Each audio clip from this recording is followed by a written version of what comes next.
LTO portal mo, sir.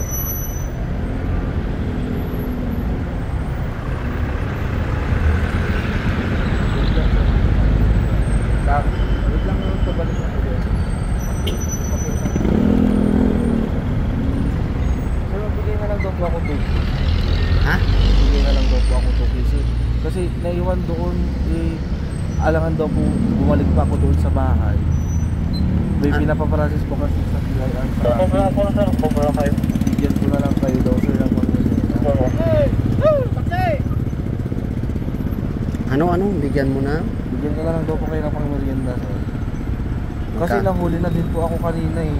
Kinuha din po yung sa ano ko kasi nahuli. Parang nakipag-argue ako doon tapos kasama ko kasi siya tapos kinuha yung ano, Yung ID, yung lisensya ko, i-claim ko pa eh. natikitan ba? Oo.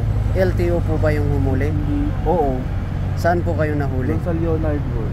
Oh, Bigyan ko na lang bakit? kayo sir 1.5. Ha? Huwag mo kaming gaganyanin sa Baguio. Kahit bigyan mo kami, may sahod naman kami, sir.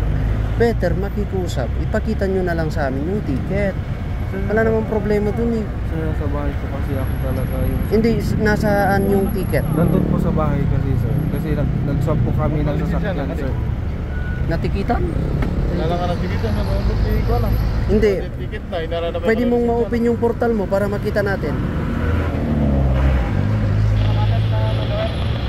At least man lang sana kasi meron tayong katibayan na nahuli kayo.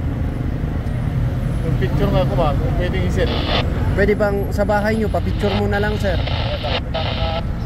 Para hindi maulit. Bigyan ka na lang daw kanon ng 2K. Bakit? Para ko na daw. Marami akong pera eh. Ay, sa noob. Pero po na lang sir, para ano... Hindi. Ipakita mo lang sa amin yung proof that nahuli po kayo. Wala naman pong problema dyan, sir. Wala din kasing tao doon sa ano sir, sa bahay.